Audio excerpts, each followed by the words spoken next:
السلام علیکم، welcome, good morning. میں ہوں آپ کی ہوسٹ حلیمہ ذوالفقار اور میرے ساتھ موجود ہیں حافظ نجم الثاقب. ایک اور صبح میں آپ سبھی کو ویلکم کہتے ہیں. آج کا جو ہمارا ٹاپک ہے وہ بہت ہی انٹرسٹنگ ہے کیونکہ یہ ہر گھر کی کہانی ہے اور ہر گھر میں جب بچے بڑے ہوتے ہیں، ٹین ایج میں پہنچتے ہیں، ان کو یہ لگتا ہے کہ ہمیں سب کچھ آتا ہے، اور جب والدین بڑے ہو جاتے ہیں یا کوئی بھی 30 کراس کرتا ہے، 35 کراس کرتا ہے، اس کو یہ لگتا ہے کہ جو ہم سے پچھلی جنریشن آ رہی ہے 10 سال چھوٹے ہیں، ان کو تو کچھ بھی نہیں آتا. یہ ڈیوائیڈ ہے، یہ گیپ ہے یا یہ ڈفرنس ہے؟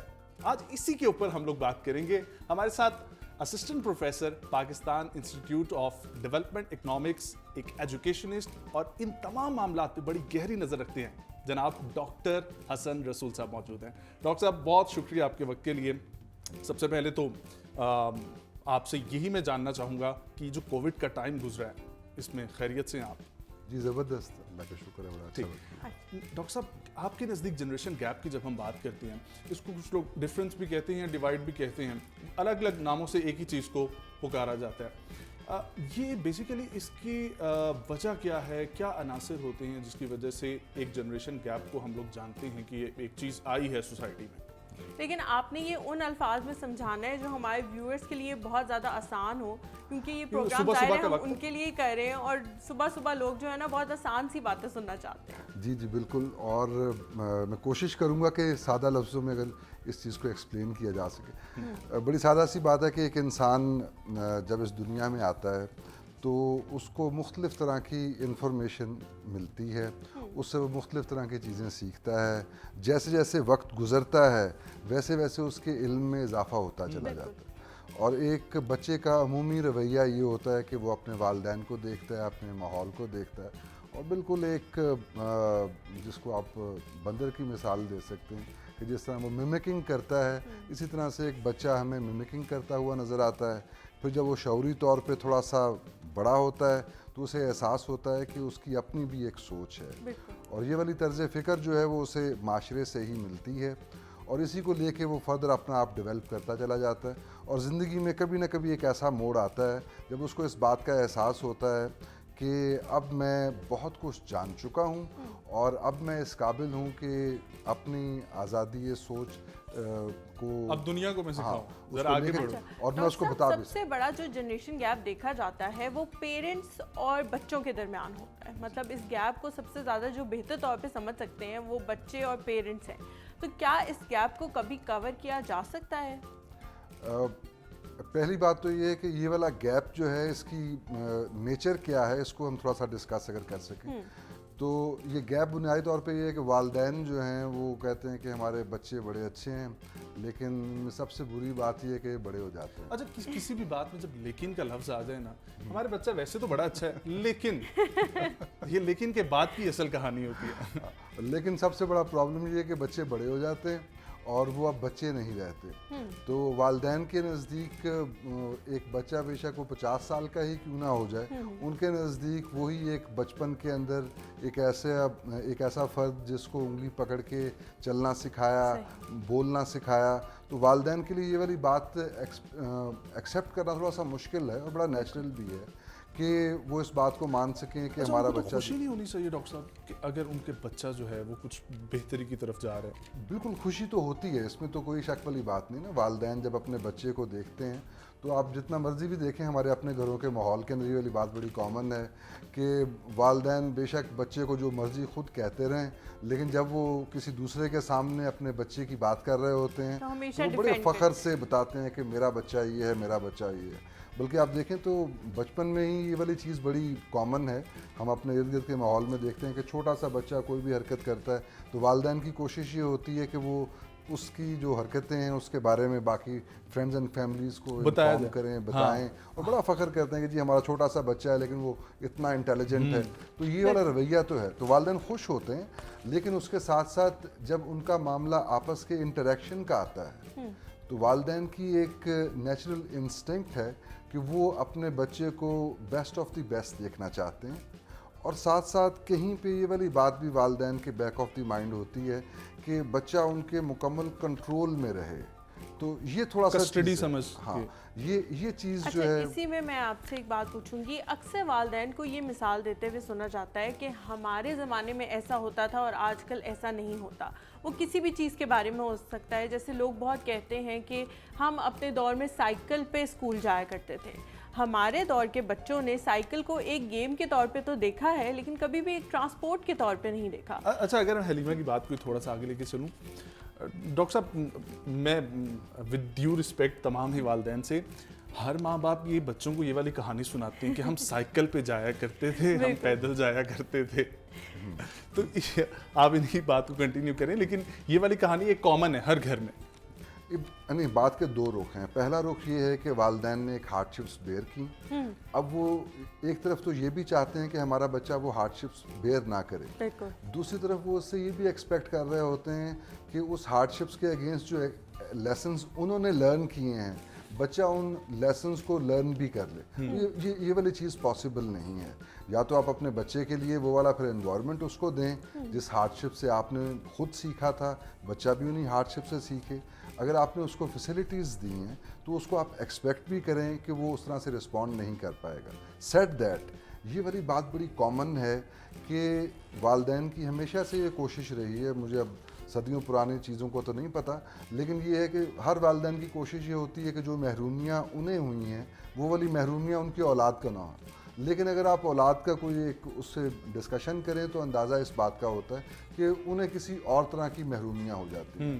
تو سائیکل کی ہارڈ شپ جتنی ان والدین کے لیے مشکل تھی، این ممکن ہے کہ آج 2 گھنٹے کا وائی فائی کی انویلیبلٹی جو ہے اتنا ہی مینٹل ٹارچر ایک بچے کو، اور یہ ہے بالکل ہے۔ خیر یہ تو ایک پورا الگ ٹاپک ہے، ٹیکنالوجی ایڈوانسمنٹ، اس کی طرف بڑھیں گے۔ ہمارے مارننگ شو میں ڈاکٹر صاحب ہم ڈفرینٹ سیگمنٹس بھی انکلوڈ کرتے ہیں اور ڈفرینٹ چیزیں ہم لوگ سکھانے کی کوشش کرتے ہیں، تو ہمارا پہلے سیگمنٹ کی طرف ہم لوگ بڑھتے ہیں، واپس آئیں گے، چٹ چیٹ چل رہی ہے تو چلتے ہیں وہ سیگمنٹ دیکھتے ہیں، واپس آئیں گے اور پھر گفتگو کو یہیں سے آگے بڑھائیں گے۔ السلام علیکم خواتین و حضرات، گڈ مارننگ، صبح بخیر، خوش آمدید۔ امید ہے آپ سب اپنا بہت خیال رکھ رہے ہوں گے، خیریت سے ہوں گے۔ میں ہوں آپ کا ہوسٹ فصیح مہتا، اور آج کے اس ایپیسوڈ میں ایک بڑا امپورٹنٹ ٹاپک لایا ہوں۔ وہ کیا ہے؟ وہ ہے how to dress to impress. اب بڑی امپورٹنٹ چیز ہے کہ یہ بھائی امپریشن کے لیے مجھے ڈریسنگ کرنی ضروری ہے۔ اب ڈریسنگ بہت ساری جگہوں پہ میٹر کرتی ہے۔ کیوں میٹر کرتی ہے؟ اگر ہم دیکھیں اور ہم کہیں کہ سادہ لباس بہت دل کو بھاتا ہے، بالکل بھاتا ہے، لیکن کیا آپ اپنے دفتر میں اسی طرح کا سادہ لباس، ایک پجامہ کرتا سفید پہن کے جائیں گے؟ کیا آپ اسی طرح کا سادہ لباس زیب تن کر کے کسی اوکیجن پہ جائیں گے؟ آپ جا سکتے ہیں۔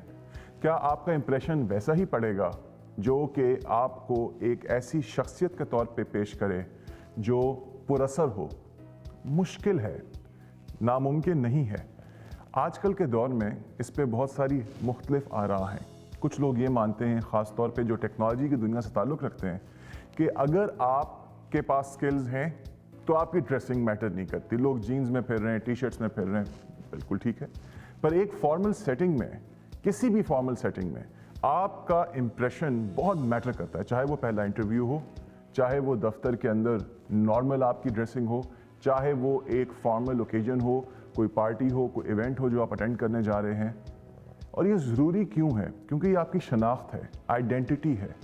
اگر آپ نے کبھی دیکھا ہو کہ دور سے آپ کو کوئی شخص خاکی لباس میں نظر آئے گا، ایک بڑی سی بیلٹ پہنے ہوئے، تو آپ سمجھیں گے یہ تو آرمی سے تعلق رکھتے ہیں۔ کسی نے سفید گاؤن پہنا ہوگا تو آپ کہیں گے یا تو یہ ڈاکٹر ہیں یا شعبہ میڈیسن سے ان کا تعلق ہے۔ اسکول یا کالج کے بچے کو یونیفارم پہنتے ہیں تو مختلف یونیفارمز ان کی آئیڈینٹی ہیں۔ خیر، کہنے کا مقصد یہ ہے کہ آپ کا جو امپریشن ہے وہ میٹر کرتا ہے، اور یہ بڑی ایک امپورٹنٹ سیئنگ ہے، first impression is often the last impression.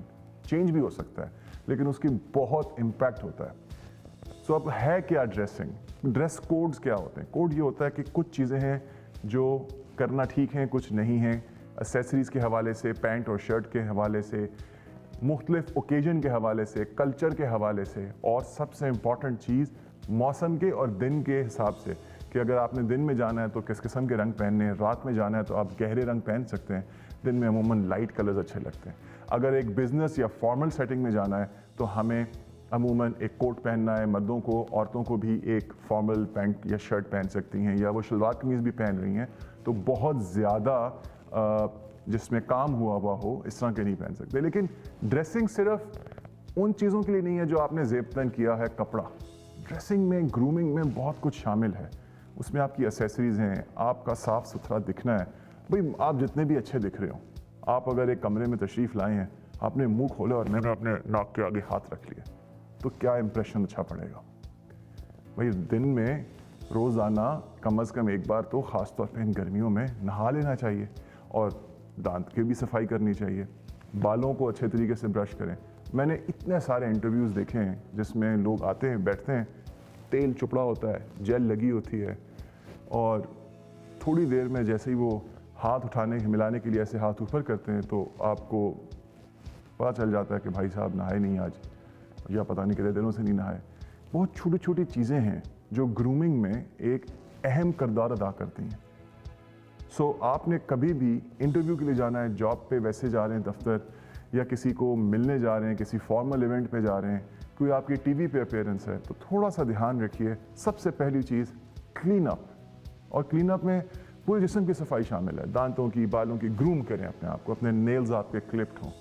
You should smell good from here and from your body. एक चीज़ है कैजुअल ड्रेसिंग। कैजुअल ड्रेसिंग क्या है? जिसमें आप कंफर्टेबल हो। कुछ लोग जीन्स में और शर्ट में कंफर्टेबल होते हैं, कुछ लोग कुर्ती और पजामे में होते हैं, कुछ लोग कंफर्टेबल होते हैं कि उन्होंने 3/4 शॉर्ट्स पहनी है। लेकिन मैंने कहा कल्चर अप्रोप्रिएटनेस देखनी है आपने, कि जहाँ आप जा रहे हैं उस मुल्क में, उस शहर में, उस जो कम्युनिटी है, जो सोसाइटी है जिसमें आप अभी उठेंगे और बैठेंगे, वहाँ पे क्या चीज़ है जो अलाउड है, क्या चीज़ है जिसकी ममानियत है, क्या चीज़ है जो अच्छा नहीं समझा जाएगा। मतलब आप सऊदीया जाएंगे तो कुछ ख़ास आप पे नॉर्म्स हैं कि भाई इस तरह का लिबास सिर्फ आपने पहनना है और इस तरह का लिबास आपने नहीं पहनना है। तो ये जो कल्चर अप्रोप्रिएटनेस है ये बहुत इंपॉर्टेंट है ये देखने के लिए कि किस तरह का लिबास पहनना है, किस तरह का लिबास अप्रोप्रिएट है। और मैंने जैसे कहा, एक है फॉर्मल, जिसमें आप tuxedos, black bow tie, cummerbund, you wearing a proper, you dress for the formal occasion. इसको कुछ लोग फॉर्मल ब्लैक टाई भी कहते हैं, और इट डजंट मीन कि सिर्फ टाई है तो टाई पहनी है, लोग बो टाई भी पहनते हैं। वो बहुत फॉर्मल ओकेजन्स के लिए। उसमें लॉन्ग गाउन्स पहनते हैं ख़वातीन अमूमन, या हमारे यहाँ मशरक़ी कल्चर के हिसाब से जो लिबास है वो शलवार कमीज़ है अगर, या कोई जीन्स वगैरह पहनती हैं ख़वातीन, तो फॉर्मल में आप जीन्स नहीं पहनेंगे। शलवार कमीज़ में आप थोड़ा फैंसी ड्रेस पहन सकते हैं, फैंसी एसेसरीज़ ले सकते हैं, ज्वेलरी ज़्यादा पहन सकते हैं। शूज़ आपके अगर बहुत चमकीले हैं तो वो फैंसी में, एक फॉर्मल सेटिंग में चल जाएंगे। लेकिन अगर हम बिज़नेस में आते हैं या स्मार्ट कैजुअल में आते हैं तो फ़र्क है। स्मार्ट कैजुअल ये कि जैकेट का होना ज़रूरी है, जीन्स पे भी आप जैकेट पहन सकते हैं। जो आपके शूज़ हैं वो बहुत ज़्यादा शाइनी ना हो और वो इनफॉर्मल ना हो, लेकिन कलर्स बड़े मैटर करते हैं। अब मिसाल देता हूँ, शर्ट है तो शर्ट में बहुत सारे पैटर्न्स हैं, कलर्स हैं, टोन्स हैं। आप लाल रंग की शर्ट पहन के अगर अपने दफ्तर में जाएंगे तो कुछ इम्प्रेशन तो पड़ जाएगा, आइडेंटिटी भी बन जाएगी शायद लाल शर्ट वाला। लेकिन क्या वहाँ पे इस तरह की चीज़ें अप्रोप्रिएट हैं, ये जानना ज़रूरी है। तो नॉर्मल जो टोन्स होते हैं, वाइट, ग्रे, ब्लू, और इनके शेड्स जो हैं ये चलते हैं। फिर कुछ इसमें आ जाता है पिन स्ट्राइप्स हैं आपकी, स्ट्राइप्स के साथ साथ कुछ लोग सेल्फ पैटर्न पे आ जाते हैं। लेकिन जैसे ही चेक्स आते हैं और बड़ा चेक आता है तो वो थोड़ा कैजुअल की तरह आ जाता है। इसी तरीके से जब आप जैकेट्स पहन रहे हैं तो जैकेट्स में बहुत सारे कलर्स हैं। आप अपने अगर 2 पीस पहन रहे हैं तो उसके साथ मैच कर रहे हैं। अगर नहीं आप 2 पीस पहन रहे, सिर्फ जैकेट पहन रहे हैं और आपने किसी दफ्तर में जाना है या किसी सेमी फॉर्मल सेटिंग में जाना है, तो आप फेडेड जीन्स नहीं पहनेंगे। आप ऐसी जीन्स नहीं पहनेंगे जो वॉर्न आउट हो, जो फटी हुई कहीं से उसमें सुराख नज़र आ रहे हो। It's good for your friends, it's good for your casual session perhaps, but not in a semi formal और एन ऑफिस सेटिंग। तो डार्क टोन्स यूज़ करें जीन्स के, ब्लैक ले लें या ब्लू में आपका डेनिम जो है बड़ा इंपॉर्टेंट है। Same goes for women. Jewellery जो है आपने ओवर नहीं करना, मेकअप आपने बहुत ज़्यादा ओवर नहीं करना कि वो पार्टी मेकअप लगे। सो ये जो जितनी भी बात मैंने की ना ड्रेसिंग के लिए, एक चीज़ इंपॉर्टेंट है, वो है बैलेंस स्ट्राइक करना।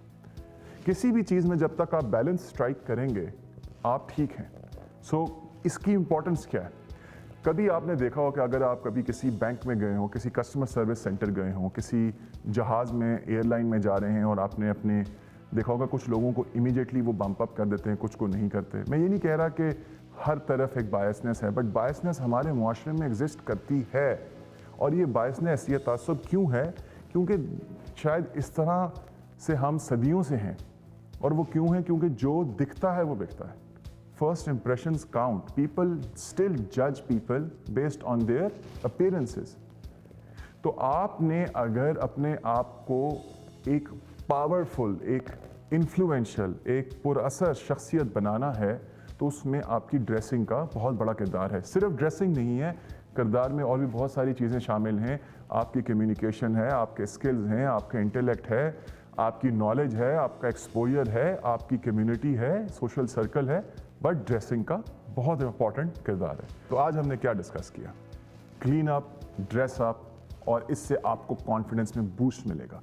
कॉन्फिडेंस जो है वो दिखता है दूर से, और जिस चीज़ में आप कॉन्फिडेंट नहीं हैं, आप कंफर्टेबल नहीं हैं, वो मत पहने। वो भी दिख जाएगा कि ये मजबूरी पहन कर आया, किसी के कहने पे देखो बेचारी परेशान लग रही है। नहीं, आपके चेहरे से वो सब दिखेगा कि आप कितने मुतमईन हैं। और यही वो कॉन्फिडेंस है जो आपकी पर्सनालिटी का, आपकी शख्सियत का एक इम्पॉर्टेंट हिस्सा बन जाएगा। और उसके ऊपर अगर आपने ड्रेसिंग अच्छी की होगी, पावरफुल ड्रेसिंग की होगी, तो एक पावरफुल पर्सनालिटी का इमेज जाएगा। बहुत शुक्रिया, देखते रहिए हमारे एपिसोड, और अगले एपिसोड में हम आपके लिए लेकर आएंगे कम्युनिकेशन के हवाले से कुछ बातें कि वर्बल नॉन वर्बल कम्युनिकेशन क्या होती है। तब तक के लिए खुदा हाफिज़।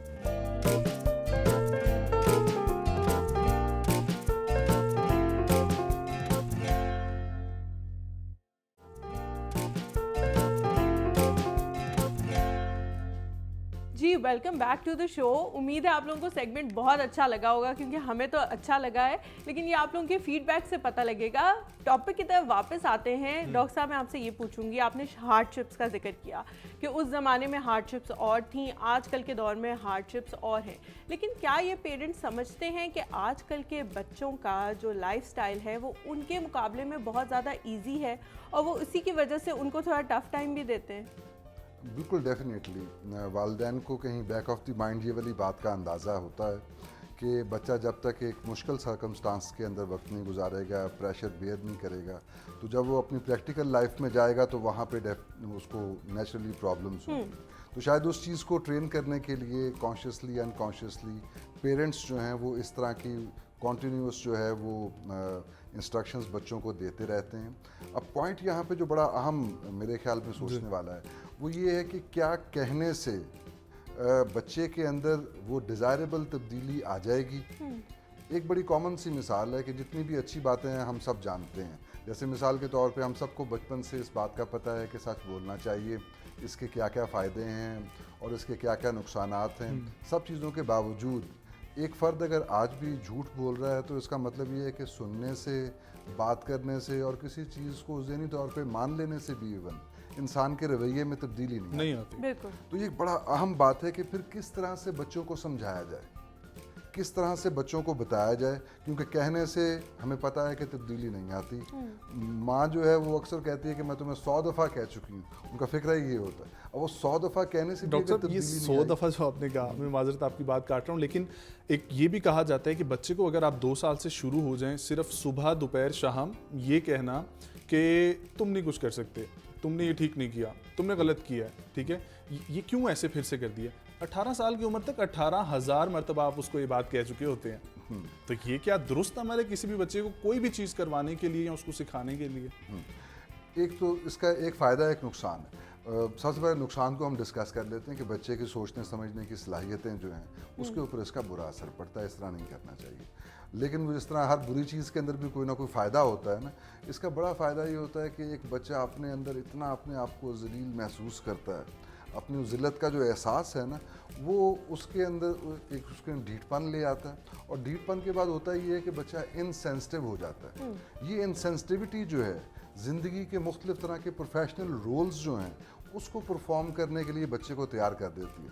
तो हम इस बात पे मुकम्मल कोई कंक्लूसिव राय नहीं कायम कर लेकिन नहीं सकते। डॉक्टर साहब, इसका अगर हम दूसरा पहलू ये भी तो निकाल सकती हैं। अब एक आम जहन में सवाल उठता है ये चीज़ कि बच्चा जितनी नेगेटिविटी एब्जॉर्ब कर रहा है उसने निकालनी तो है, और वो जाके बाहर सोसाइटी में ही निकालेगा, तो फिर उसका जिम्मेदार कौन है? डेफिनेटली मैंने वही बात की कि फ़ायदे जो हैं वो इस चीज़ के कम हैं, नुकसान उसका ज़्यादा है, और डेफिनेटली ये कोई एडवाइजेबल जो है वो प्रिंसिपल नहीं है।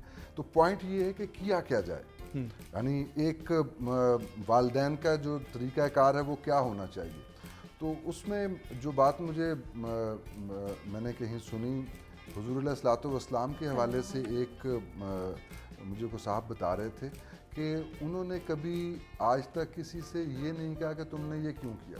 यानी किसी की अगर हमें इस्लाह चाहिए, ठीक, तो इस्लाह जो है उसको ये भी नहीं कहना कि तुमने ये क्यों किया। ठीक, अब आप बैठ के सोचें कि अब आप किस तरह से इस्लाह कर सकते हैं किसी, ठीक। तो एक बुनियादी तौर पे हमें बात यही समझ में आती है कि ये इस्लाह कहने का काम नहीं है, ये करके दिखाने का काम है। वो हज़रत अली रज़ी अल्लाह ताला अन्हु का भी कॉल है कि तुम अपने बच्चों की परवरिश उनके ज़माने के मुताबिक करो, ठीक है, अपने ज़माने के मुताबिक नहीं। और इसी चीज़ों को हमें समझने की ज़रूरत है। लेकिन डॉक्टर साहब, 3 चीज़ों का जहाँ पर जिक्र आता है, जनरेशन गैप, आपको नहीं लगता कि कम्युनिकेशन गैप, लर्निंग गैप और फिर तीसरा ट्रस्ट गैप, इन तीनों की वजह से ये ज़्यादा आगे बढ़ जाता है? बिल्कुल ऐसे ही है कि वालिदैन जो हैं उनको भी अगर हम थोड़ा सा देखें, यानी मैं खुद भी I am parent of 2 wonderful kids, तो उसमें मैं ये वाली बात देखता हूँ कि हम पेरेंट्स भी बजाते खुद थोड़ा सा कंफ्यूज हैं। हमें नहीं पता, हमें सब कुछ पता तो है जो हम गूगल करते हैं और बाकी चीज़ों पेरेंटिंग के बारे में पढ़ाते हैं, लेकिन हमें ये नहीं पता कि हम पहले बच्चे को जो है ना वो सुला रहे होते हैं, और छोटा सा बच्चा होता है, हमारी सबसे बड़ी कोशिश ये होती है कि सो जाए बस, सो जाए। जल्दी से। हाँ, और उस सोने में भी हमें नहीं पता कि दोपहर के टाइम या शाम के टाइम अगर वो सोने लगा तो उस टाइम उसे उठाएंगे भी, उठ जाओ तुमने रात को सोना है ताकि तुम रात को हमारी नींद डिस्टर्ब ना करो। और उसके बाद वो बच्चे को 3 साल हम ऐसे लाड प्यार होता है डॉक्टर साहब, और फिर उसको जो है ना ज़बरदस्ती उठाते हैं, ये स्कूल जाना है तुमने ना। बिल्कुल। अब बच्चा भी कंफ्यूज है कि पहले मुझे थपकी दे के सुलाया जा रहा था, अब मुझे उठाया जा रहा है। माँ पहले बच्चे के पीछे भाग रही है चम्मच ले लेके कि किस तरह उसके मुंह में ठूंस दिया जाए खाना, और बच्चा रेजिस्ट कर रहा है। और उसके बाद बच्चा 10-12 साल का होता है, 13 साल का होता है, वो जब खाना शुरू करता है तो फिर हम उसे रोकते हैं कि भी तुम कम खाओ, मोटे हो जाओगे, ये हो जाएगा। अच्छा डॉक्टर साहब, आपकी इसी बात से मैं एक सवाल पूछना चाहूँगी कि क्या अंडरस्टैंडिंग की कमी है दोनों तरफ? बच्चे जो हैं वो पेरेंट्स को अंडरस्टैंड नहीं कर पा रहे, और पेरेंट्स जो हैं वो बच्चों की जो ज़रूरियात हैं और जो उनका लाइफ पैटर्न है उसको नहीं समझ पा रहे ठीक तरह से। अंडरस्टैंडिंग का भी फ़र्क है, और दूसरी बात ये है कि मेरे ख्याल में विलिंगनेस भी एक बड़ी इंपॉर्टेंट चीज़ है। अक्सर औक़ात हमें पता होता है कि प्रॉब्लम क्या है और उसका हल क्या है, ठीक। आई मीन जैसे आप बात कर रही हैं वो भी बात सही है कि अंडरस्टैंडिंग भी डिफरेंस है कि हम अंडरस्टैंड नहीं कर पा रहे कि बच्चा किस मेंटल फ्रेम में है। बच्चे की ये कैपेसिटी नहीं है कि वो अंडरस्टैंड कर सके कि वालिदैन किस मेंटल फ्रेम के अंदर है। मैं छोटे बच्चे की बात कर रहा हूँ, टीन एज के बाद बच्चों को इन चीज़ों का एहसास होना शुरू हो जाता है। तो उस सारी सूरत हाल के अंदर हमें पता होता है कि इस सारे मसले का हल क्या है, लेकिन बाज़ औक़ात हम उस चीज़ के बारे में विलिंग नहीं होते। वो क्यों नहीं होते इसकी मुझे भी आज तक समझ नहीं आई, क्योंकि ख़ुद भी मैं अगर हम अपने बिहेवियर्स को भी इवैल्यूएट करें तो हम खुद भी ऐसे ही हो जाते हैं। बाज़ औक़ात हमें प्रॉब्लम का हल भी पता होता है लेकिन हम वो प्रॉब्लम सॉल्व नहीं करते। वो एक लतीफ़ा भी डॉक्टर साहब बना हुआ है ना, जिस तरह आप पहले कह रहे थे कि पहले सुलाया जाता है और फिर उठाने की तरफ, या पहले खिलाया जाता है। तो जब बच्चा पैदा होता है सब यही तो कर रहे होते हैं कि इसकी नाक मेरे ऊपर गई है, ठीक है, इसके कान मेरे ऊपर गए हैं, इसके नैन नक्श देखो ये मेरे ऊपर गई है, या इसको घुट्टी किसने दी थी, इसकी आदतें किस पे जाएंगी। और जब बड़ा हो जाता है ये किस पे गया। उसकी कोई भी बुरी आदत देख के उसे दूसरे से मिलाने की कोशिश की जाती है, अपने आप से नहीं। बिल्कुल ऐसे ही। अब बच्चे की जो मेंटल कैपेसिटी है वो with the passage of time develop होती है, और वालिदैन को भी इस चीज़ के बारे में कॉन्शियस होना चाहिए कि उन्हें पता हो कि बच्चा जो है वो किस मेंटल फ्रेम के अंदर है। तो उसमें बुज़ुर्ग यही बात बताते हैं कि बच्चों की तरबियत करने के लिए ज़रूरी है कि वालिदैन अपनी तरबियत कर लें, बच्चों की ऑटोमेटिकली हो जाती है। तो ये वो इस्लाह का वो पहलू है जो कि हमें सीरत नबवी से भी हमारे सामने आता है कि जो चेंज हम लाना चाहते हैं किसी के अंदर, सबसे पहले वो चेंज हमारे अपने अंदर मैनिफेस्ट होनी चाहिए। बात का आगाज़ इसके बाद यहीं से करेंगे, लेकिन अब चलते हैं हम अपने नेक्स्ट सेगमेंट की तरफ जो है डे टू डे वर्कआउट। आप देखें और इसको घरों में ज़रूर ट्राई करें। अस्सलाम वालेकुम एवरीबॉडी, मैं हूं आपकी होस्ट मारिया खान और आप देख रहे हैं द फिटनेस शो। और आज हम आपके लिए लेकर आ रहे हैं होम वर्कआउट्स के कुछ बहुत अहम वर्कआउट्स जिसको आप कहीं पे भी किधर भी कर सकते हैं। आप घर पे हैं, ऑफिस में हैं, किसी पार्क में हैं। एक मेजर जो कंसर्न आ रहा है बहुत से लोगों का with the pandemic, with teleworking और लाइफ जो है बहुत ज़्यादा बिजी हो गई है कि लोग मेजॉरिटी ऑफ द पीपल ये कहते हैं कि यार मेरे पास वक्त नहीं होता, मुझे टाइम नहीं मिलता, मैं वर्कआउट कब करूं, कैसे करूं, कहाँ करूं, जिम नहीं जा सकते। तो कोई ऐसी आपके ऊपर हार्ड एंड फास्ट रूल नहीं है कि आप जिम जाएंगे तो तभी ज़िंदगी बदलेगी। आप कहीं पे भी अपनी ज़िंदगी बदल सकते हैं और आपने सिर्फ अगर घंटा नहीं निकाल सकते तो आप 15-20 मिनट भी निकाल लें तो आपको बहुत ज़्यादा अफाका फ़ील होगा, बहुत ज़्यादा बेहतरी फ़ील होगी अपनी फ़िज़िकल बॉडी में, अपनी इमोशनल स्टेट में और अपनी साइकोलॉजिकल स्टेट में। सो वर्कआउट सिर्फ अगर आप देख रहे हैं कि मैंने अपना वज़न कम करना है और मैंने एक पर्टिकुलर ड्रेस में फ़िट होना है, तो ये एक अच्छी आइडियोलॉजी नहीं है, क्योंकि वर्कआउट सिर्फ आपकी बॉडी को नहीं फिट करता, आपके दिमाग को और आपके इमोशंस को भी इन चेक रखता है। तो अगर मैं अपनी बात करूं तो मैं फ़िज़िकल एक्टिविटी 100% मेंटल रीजंस के लिए करती हूँ। मतलब it just keeps me saner here. मुझे मेरा दिमाग स्टेट जो है ना, मेरा इमोशनल स्टेट, मेरा साइकोलॉजिकल स्टेट, फिजिकल एक्टिविटी ठीक रखती है और मैं सिर्फ इसी वजह से वर्कआउट को प्रायोरिटाइज़ करती हूँ। I don't miss it any single day. So ये मेरा आपके लिए मैसेज है और आज हम आपके साथ शेयर करेंगे 5 ऐसे मुख्तलिफ वर्कआउट्स जो बेसिकली आपकी पूरी बॉडी को हिट करते हैं, आपकी लोअर बॉडी, आपकी अपर बॉडी। तो 2 वर्कआउट्स हमारे अपर बॉडी को हिट करने वाले होंगे और 2 वर्कआउट्स हमारी लोअर बॉडी के लिए होंगे और एक फुल बॉडी ब्लास्टर होगा। सो आपने टेक योर नोट्स और फॉलो करें सारे स्टेप्स को। मेरे साथ हैं साकिब जो हमें डेमॉन्स्ट्रेट करेंगे सारे workouts and let's dig deep into it.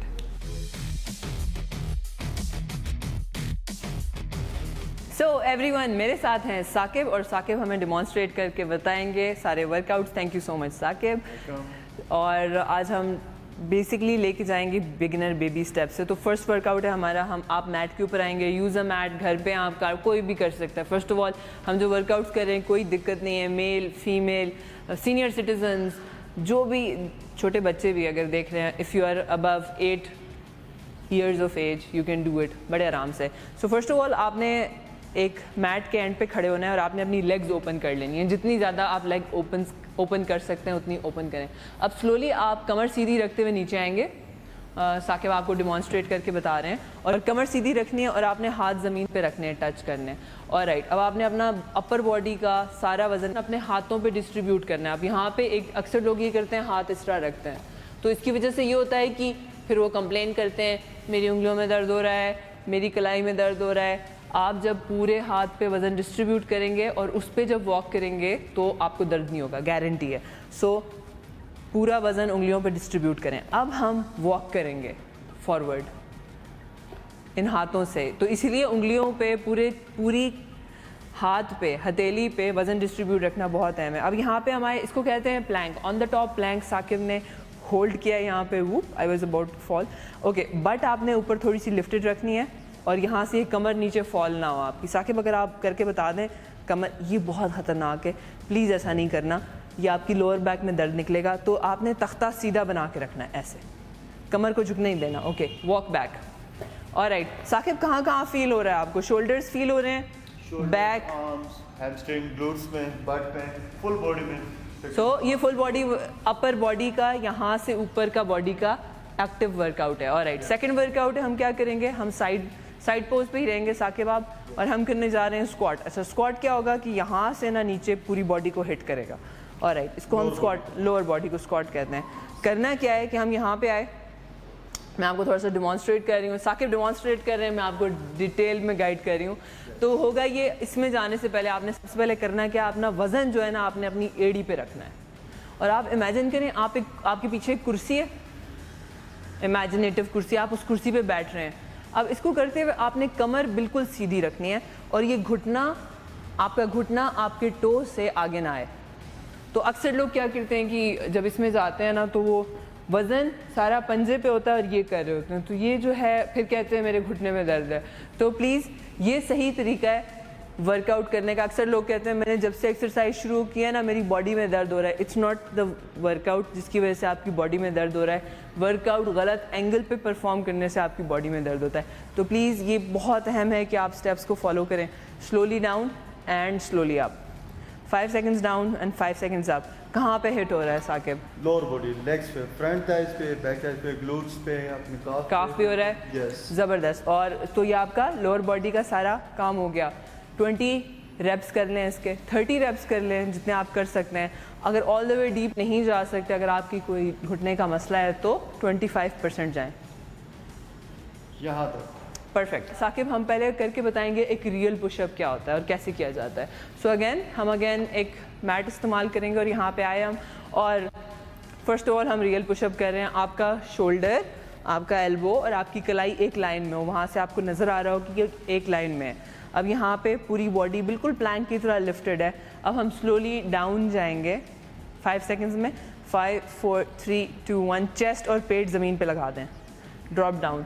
मैं आपको इजी वर्जन बता रही हूँ। अब यहीं से 5 सेकंड्स में पुशअप करें। 5 4 3 2 1। जब भी आप कोई वर्कआउट स्लोली करते हैं ना, नेगेटिव्स में करते हैं, तो आपका मसल 10 टाइम्स ज़्यादा डेवलप होता है। तो एक ये भी बड़ा खप्त होता है लोगों में कि यार जल्दी जल्दी ना करो, उसमें आपका मसल नहीं बिल्ड होता, उसमें आपका फ़ैट नहीं बर्न होता।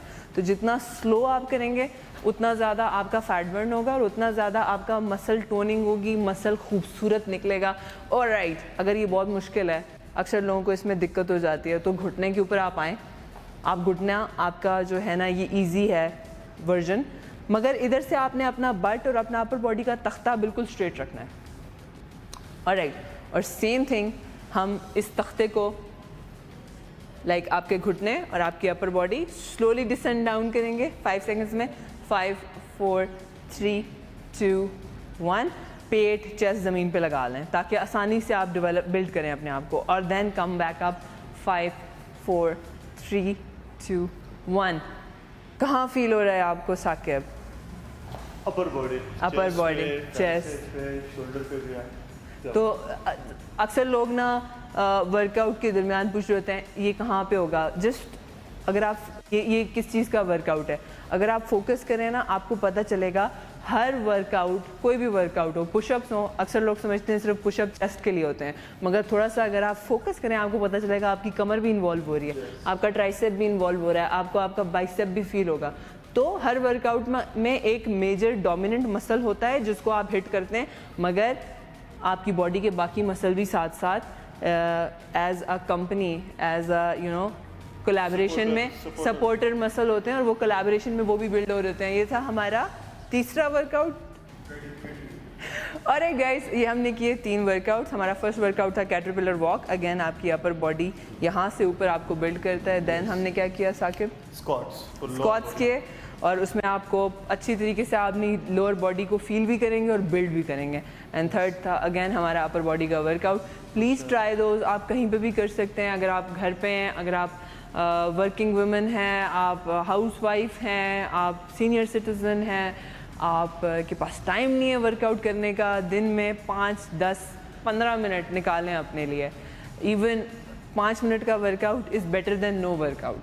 सो ये वो चीज़ें हैं जो आप कहीं पे भी कर सकते हैं। आपको सिर्फ एक छोटी सी इतना सा एरिया चाहिए, मैट की भी ज़रूरत नहीं है, लाइक ज़मीन चाहिए, वो भी इतनी सी। So do it. अपनी सेहत का ख्याल रखें, और हम मिलेंगे नेक्स्ट एपिसोड्स में। आपके लिए मज़ीद और टिप्स लेकर आएंगे जिससे आप अपने आप को एक बहुत हेल्दी स्टेट में बिल्ड कर सकते हैं। Stay tuned and take care of yourself.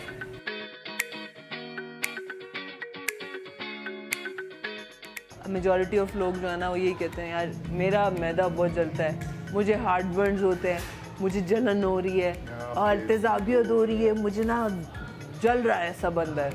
और उसकी एक मेजर वजह है जो मुझे लगता है कि वो है, और आपको यार वो है मिर्च मसाले। और मिर्च मसाले, एक तो हमने जिस तरह नाजरीन बात की थी पहले ऑयल के कंजम्पशन के ऊपर, हमने बात की थी कि ऑयल का कंजम्पशन इतना ज़्यादा होता है, उसके साथ साथ हमारे मसालों का कंजम्पशन बहुत ज़्यादा है। हर चीज़ अगर आप देखें तो वो लाल पीले नीले हर मसाले में आई डोंट नो कितने ज़्यादा मसाले, इतनी वाइड रेंज होती है और हम उसको टेस्ट इन्हेंस करने के लिए नहीं इस्तेमाल करते, हम उनके तड़के लगाते हैं। तो ऐसे इस्तेमाल करते हैं जैसे कि हम खाना खा रहे हैं, मसाला। Exactly. हम खाना नहीं, हम मसाला खा रहे हैं। हम मसाला और खा हमको रहे हैं। चीज़ का एहसास नहीं होता कि वो जो मसाला हमारे अंदर जाके कर रहा है, प्राइमरीली तो अल्सर का बहुत बड़ी वजह बन रहा है। हमारी स्किन, हमारा जो स्टमक है, उसके अंदर एक लेयर होती है बड़ी पतली सी, Exactly. तो वो बर्न करना शुरू कर देता है। फिर उसके बाद जो हमारी वाटर ब्लोटिंग है, Exactly. जो वाटर रिटेन करती है हमारी बॉडी, जिसकी वजह से ब्लड प्रेशर एक बहुत बड़ा सबब है जिसका, तो that is due to the mirch masala. Absolutely. और जिस तरह अभी उमर ने बात की कि हमारा जो स्टमक होता है उसकी जो इंटरनल लाइनिंग है वो बिल्कुल जैसे खजूर के ऊपर एक वो पतली सी मेम्ब्रेन होती है ना, इतनी पतली हमारी स्टमक की इंटरनल लाइनिंग होती है और उसको हम इतनी एसिडिक चीज़ें जब कंज्यूम करते हैं। तो मैंने ये भी सुना है, बहुत बार लोग कहते हैं जब से मैंने वर्कआउट शुरू किया है तो मेरा मैदा जलने शुरू हो गया। इट्स नॉट बिकॉज कि आपने वर्कआउट किया इस वजह से आपका मैदा जल रहा है, आपको जो बर्न्स हो रहे हैं और आपको हार्ट बर्न्स हो रहे हैं it's because of the mirch मसाला। तो अपने मिर्च मसाले की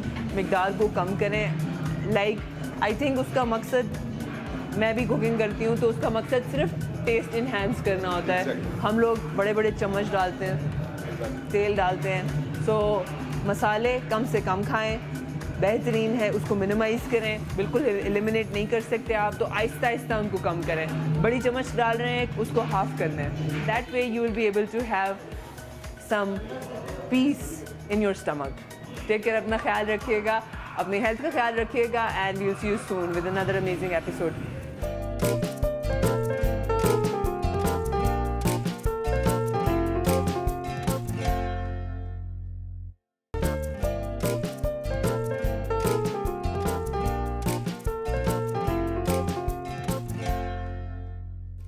जी, तो आप लोगों ने देखा कि किस तरीके से डे टू डे वर्कआउट हम आपको बता रहे हैं, क्योंकि बहुत ज़्यादा फैट जमा हो चुका है अब, पहले भी पेंडेमिक की वजह से और अब की भी सूरत हाल की वजह से। खैर, हम बात को आगे बढ़ाते हैं और कंटिन्यू करते हैं। डॉक्टर साहब, ये बताएं कि बच्चे बड़ा गिला शिकवा करते हैं। अभी तक हमने माँ बाप की खींचातानी की है कि माँ बाप को सीखना चाहिए, माँ बाप को समझना चाहिए। बच्चे ये बड़ा गिला करते हैं कि हमें माँ बाप से ये शिकायत है, ये शिकायत है। लेकिन पहले दौर में आपको याद है कि बड़े बुजुर्ग हुआ करते थे, एक महफिलें लगा करती थी, कोई बैठा करते थे, आपस में एक दूसरे से बात होती थी, फैमिली सिस्टम होता था। तो ये भी अब इस वजह से भी जनरेशन गैप बहुत ज़्यादा बढ़ता जा रहा है कि अब वो सिस्टम एक बिल्कुल तब्दील हो चुका है। वो किसकी जिम्मेदारी है कि उस सिस्टम को वापस लाया जाए और उस सिस्टम से क्या कोई चेंज आ सकता है? पहली बात तो है कि अब ये वाली चीज़ एक्सपेक्ट करना जो है थोड़ा सा अनरियलिस्टिक है कि वो वाला टाइम जो है वो वापस आ जाएगा। हम यही सुनते हैं कि गया वक्त वापस नहीं आता, तो जो चीज़ें चली गई वो चली गई, that was past, that was history. अब बात ये है कि नहीं, अच्छी थी वो, अच्छी तो डेफिनेटली थी। वो हमें आज अच्छी इसलिए लग रही हैं कि जब हम उसको कंपैरिजन करते हैं with the kind of values that are being exhibited today, कि अभी जिस तरह से जो एक रवैये हमें पूरे माशरे के अंदर नज़र आते हैं, वो रवैये जो हैं उनको आप उतना बेहतर इंसानी रवैया नहीं कह सकते जब अगर आप उसको किसी नेचुरल ग्राउंड के ऊपर भी उसको आप इवेलुएट करें। तो पॉइंट ये है कि वो वक्त तो वापस नहीं आने वाला, ठीक, डेफिनेटली वो एक अच्छा वक्त था। हाँ, अब पॉइंट ये है कि क्या इस वक्त को उस वक्त से भी अच्छा बनाया जा सकता है? उसमें भी डेफिनेटली कुछ ना कुछ कमियां थी। क्या आज हमारे पास वो वाली अपॉर्चुनिटी मौजूद है? तो उसका डेफिनेट आंसर है कि यस। आज का दौर जो है वो पिछले दौर से भी अच्छा बनाया जा सकता है, लेकिन उसके लिए तरीकाकार ये है कि एक सोसाइटल कॉन्शियस एफर्ट हो। हम इस चीज़ को पहले नीड को आइडेंटिफाई करें कि ये जो मुसलसल बातें होती हैं और नेगेटिव बात ही होती है बार बार कि जी हमारी वैल्यूज़ बड़ी डिस्टर्ब हो गई हैं, हम बड़े वेस्टर्नाइज हो गए हैं, ये हो गया वो हो गया। तो सबसे पहला जो है वो तो इस एक बात के ऊपर स्टॉपेज लाना ज़रूरी है कि जैसे अभी आपने भी एग्जांपल दी थी कि जब आप कहते रहते हैं तो एक बच्चा जो है वो वैसा ही हो जाता है। तो इसी तरीके से एक माशरे की अगर वैल्यूज़ के बारे में नेगेटिव बातें ही होती रहें तो माशरा भी वैसे ही हो जाता है। तो सबसे पहली बात तो ये है कि हमें we should start with that things can positively change. अच्छा डॉक्टर साहब, क्या बच्चों की और पेरेंट्स की दोस्ती हो सकती है? क्या ऐसा मुमकिन है कि बच्चे जिस तरह दोस्तों से अपनी हर चीज़ के बारे में, अपनी अच्छी चीज़ों के बारे में भी, बुरी चीज़ों के बारे में भी, फेलियर्स के बारे में भी बात कर सकते हैं, उसी तरह अपने पेरेंट्स से भी करना शुरू कर दें? क्या ये चीज़ मुमकिन है? اچھا آپ نے سوال تو ایسے کیا جیسے کوئی شیر اور بکری کی دوستی کی بات ہو رہی ہے. نہیں لیکن کبھی کبھی ایسا لگتا ہوتا تو یوں ہی ہے ڈاکٹر صاحب. کہ والدین سب کچھ کر لیتے ہیں لیکن بچے کا کبھی بھی فیل ہونا یا فیلور اس کا کسی بھی چیز میں ایکسیپٹ نہیں کر پاتے, تو کیا ایسا ہو سکتا ہے؟ بڑی سادہ سی بات ہے کہ اگر بندے کی اور اللہ کی دوستی ہو سکتی ہے تو اس دنیا میں انسان جو ہیں ان کی آپس میں دوستی, رشتے خواہ کسی بھی طرح کے ہوں, ان کی نیچر کچھ بھی کیوں نہ ہو, اس میں دوستی ایک ایسا پیمانہ ہے جس کے اوپر رشتے جو ہیں وہ استوار بھی کیے جا سکتے ہیں اور مضبوطی سے قائم بھی رہ سکتے ہیں. ہاں دوستی کا جو بنیاد ہے کسی چیز کی وہ کسی کامنالٹی کے اوپر ہوتی ہے. جب ہم دوستی کی بات کرتے ہیں تو بات یہی ہوتی ہے کہ دو لوگ تب اکٹھے ہوں گے جب ان میں کوئی کامنالٹی ہو. تو ان کامنالٹیز کو چیریش ہونا چاہیے. اگر دوستی کو بنانا ہے, نبھانا ہے, بڑھانا ہے, اس سے فائدہ لینا ہے تو اس کے لیے ضروری یہ ہے کہ کبھی والدین بھی بچے بننا سیکھیں اور کبھی بچے بھی والدین والی میچورٹی کو ایکسپیرینس کریں, اس کو ایگزیبٹ کریں. تو یہ وہ طریقہ کار ہیں جس کے اوپر یہ دوستی بنائی بھی جا سکتی ہے. لیکن جب ہم دوست بناتے ہیں تو کیا ہم اس چیز کے لیے مینٹلی تیار نہیں ہوتے کہ ان میں اچھائیاں بھی ہوں گی اور برائیاں بھی ہوں گی؟ ہم اپنے دوستوں کو اسی طرح ایکسیپٹ کرتے ہیں جس طرح وہ ہوتے ہیں, ان کو تبدیل کرنے کی کوشش نہیں کرتے. جی بالکل ایسے ہی ہے. اب اگر آپ اپنے دوست کی پٹائی کرتے ہیں تو آپ اپنے بچوں کی پٹائی کریں. اگر آپ سن لیں لیکن جو بنیاد ہے ساری کی ساری گفتگو کی, یعنی اس سے ایک پوائنٹ کی, وہ یہ ہے کہ دوستی کا مطلب جو ہے وہ یہ ہوتا ہے کہ دوست کا خیال رکھتا ہے. تو پیرنٹس تو بائی ڈیزائن ہی ایسے ہیں کہ انہوں نے تو بچوں کی تعلیم بھی انہیں دینی ہے, انہیں تربیت بھی کرنی ہے. تو تھوڑا سا بعض والدین کو جو ڈر آ جاتا ہے وہ یہ آ جاتا ہے کہ کہیں اس دوستی کے چکر کے اندر جو بچے کی ایک مورل بلڈنگ ہونے کی ضرورت تھی, جو سختی کے ساتھ اسے کچھ باتیں سکھانا مقصود تھیں, کہیں اس کے راستے میں رکاوٹ نہ آ جائے. تو یہ والدین کا اپنا ایک سیلف بلیف ہے اور اس میں بعض لوگ اس چیز کی مکمل ایک جسٹیفیکیشن بھی رکھتے ہیں. ڈاکٹر صاحب آپ اس چیز کو کیسے دیکھتے ہیں کہ وہ کہا جاتا ہے نا کہ اگر بچوں کو تم پاس ہو گئے ہو یا تم پڑھو گے یا تم نے ایکسرسائز کے لیے جانا ہے اس کے بعد میں تمہیں یہ چیز دوں گا, بچوں کو تھوڑی سی اگر لالچ دی جائے ایک ideal one one situation create کرنے کے لیے کہ ماں باپ کی عزت اور احترام بھی وہیں پر برقرار رہے, بچے کی خواہشات بھی چھوٹی چھوٹی پوری ہو جائیں. اب لالچ کا تو اس کو آپ نام نہ دیں, اس کو موٹیویشن کا نام میرے خیال سے دینا چاہیے. ہاں انگلش میں اسے موٹیویشن ہی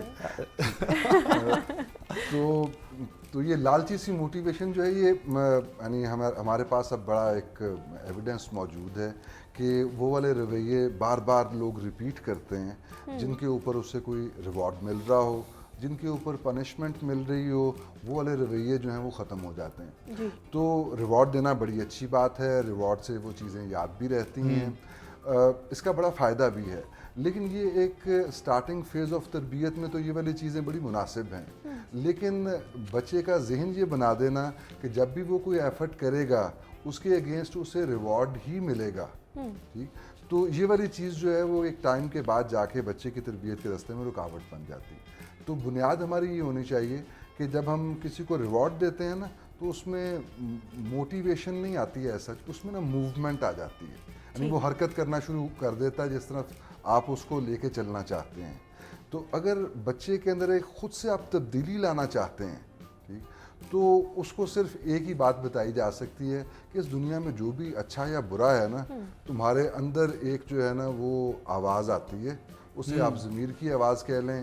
دنیا کا کوئی بھی کانشیس سین مین آدمی بچہ جب بڑا ہوتا ہے نا تو اس کو کچھ بتانے کی ضرورت نہیں ہوتی کیا صحیح ہے کیا غلط ہے, اس کو اس کے اندر کی آواز بار بار بتاتی ہے. والدین کا یہ رول ہے کہ بچے کو بار بار اس طرف توجہ دلائیں کہ بھئی when ever you come across a problem, جو بھی تم ایکشن ریئیکشن کر رہے ہو تم اپنے اندر کی آواز سنو کہ تمہیں وہ آواز کیا بتا رہی ہے. وہ والی آواز جو ہے, ہاں وہ والی آواز جو ہے وہ انسان کو بڑے اچھے طریقے سے بتا دیتی ہے. بلکہ والدین کو بھی کبھی کبھی وہ والی آواز سن لینی چاہیے جو اندر سے آتی ہے, جو بتاتی ہے کہ آپ کا رویہ آپ کے بچوں کے ساتھ. یہ والدین کی, کیونکہ اگلا میرا سوال بھی اسی سے ریلیٹڈ ہی کچھ ہوگا کہ کیا بچے ہمیشہ جو فیصلہ لیتے ہیں یا جو سوچتے ہیں وہ درست ہوتا ہے, اور کیا والدین جو हमेशा सोच रहे होते हैं वो गलत होता है, या वालिदैन जो सोच रहे होते हैं वो दुरुस्त है और बच्चे जो सोच रहे होते हैं वो गलत है। लेकिन इसकी तरफ हम लोग आएंगे अगले सेगमेंट के, हमें कहा जा रहा है, और अगले सेगमेंट की तरफ बढ़ेंगे।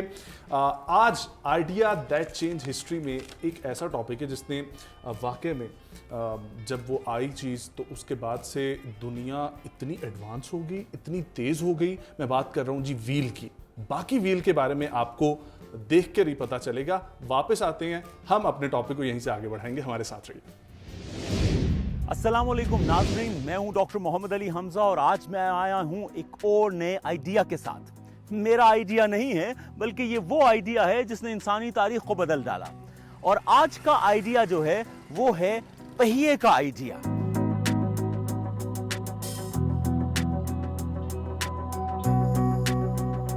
जी हाँ, आपने ये मुहावरा तो सुना होगा कि डोंट री इन्वेंट द व्हील। इसका मतलब है कि एक चीज बन गई है उसे दोबारा मत बनाओ, उससे कुछ सीख लो। लेकिन हम तो अब पहिए से कुछ सीखेंगे। पहिए की अगर बात करें तो गरारियां समझते हैं ना, जिन्हें गियर्स कहते हैं। पुली की बात करें, आप ट्रांसपोर्टेशन की बात करें, उसके पहिए की बात करें, या आप कंप्यूटर डिस्क की बात करें, आपको कहीं ना कहीं पहिए का आइडिया और पहिए का कॉन्सेप्ट जो है वो नजर आता है। अब इंसानी तारीख में पहिए ने बड़े बड़े कारनामे किए। बज़ाहिरन पहिए की बात करें तो हमें एक मामूली सी चीज लगती है कि गाड़ियों साइकिलों में लगी होती है, लेकिन इस पहिए ने इंसानी तारीख में इनकलाब बर्पा कर दिया। वो इनकलाब कैसे बर्पा हुआ इसके ऊपर बात करते हैं, लेकिन इंसानी तारीख में अगर नजर डालें तो ये जो दरख्त का तना होता है जिसे लॉग कहते हैं, इसका इस्तेमाल इंसान ने हजारों साल पहले शुरू कर दिया। और क्या करता था इंसान के उस लॉग को रखता था, उसके ऊपर चीजें रखी जाती थी और उस लॉग को घुमाया जाता था। तो इंसान को समझ आ गई कि इस गोल चीज के जरिए जिसे लॉग कहते हैं, इंसान की तवानाई कम लगती थी और तवानाई कम के साथ साथ भारी भरकम चीजें एक जगह से दूसरी जगह मुंतकिल कर दी जाती थी। मेसोपोटामिया में कुछ अरसा पहले एक कुम्हार का पहिया मिला। अब कुम्हार का पहिया जिसे पॉटर्स व्हील कहते हैं, ये बड़ा इंटरेस्टिंग पहिया था क्योंकि इस पहिए के साथ एक एक्सल मिला। और हम कह सकते हैं कि इंसानी तारीख में पहिए के साथ एक्सल का कॉन्सेप्ट जो है वो भी लगभग कोई 3000 साल पहले आया। साथ ही साथ सन 2002 की बात है कि स्लोवेनिया में एक खुदाई के दौरान एक पहिया नुमा चीज नजर आई जिसके साथ एक्सल था, और उसकी जब कार्बन डेटिंग की गई, रेडियो कार्बन डेटिंग, ये रेडियो कार्बन डेटिंग भी एक इंटरेस्टिंग आइडिया है, इसके बारे में हम फिर बात करेंगे। लेकिन जब 2002 में स्लोवेनिया में एक पहिया दरियाफ्त किया गया जिसके साथ एक्सल लगा हुआ था, जो कि पॉटर्स व्हील नहीं था, उसकी जब कार्बन डेटिंग की गई, रेडियो कार्बन डेटिंग, तो पता चला कि वो पहिया 5000 साल पुराना है। इसका मतलब है कि 5000 साल पहले इंसान ने पहिए का इस्तेमाल आमदो रफ्त के लिए करना शुरू कर दिया था। वैसे इंसान आमदो रफ्त का जो उसका जरिया था उसके लिए शुरू में उसने जानवर इस्तेमाल किए, ऊंट इस्तेमाल किए, घोड़े इस्तेमाल किए। पहिए का concept for the transportation came so let in human history. लेकिन इसके साथ साथ अगर हम आमदो रफ्त की बात करें तो पहिए ने बुनियादी तौर पे आमदो रफ्त के सेक्टर में ही एक इनकलाब बर्पा किया था।